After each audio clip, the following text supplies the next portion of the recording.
What were your views back in the day? Because if I read correctly, you were a Republican up until the mid-'90s, I think, until '96. Something like that. Nah. I just wasn't politically active. I So didn't grow up. you weren't a Republican? No, I was registered. Okay, but, okay.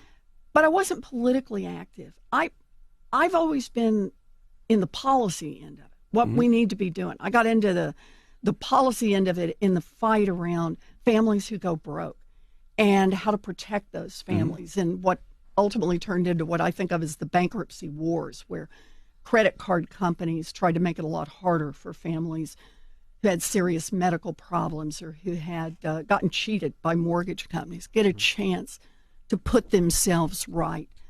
So what made you registered Republican back then? Because that's the Reagan years, that's the war on drugs. Like I said, I just wasn't politically active, one way or the other. But I'll tell you, when I got into the fight on bankruptcy, and I looked around and realized that all of the Republicans lined up with the credit card companies, and shoot, half the Democrats did. But the only folks who were willing to stand and fight were folks like Paul Wellstone and Ted Kennedy.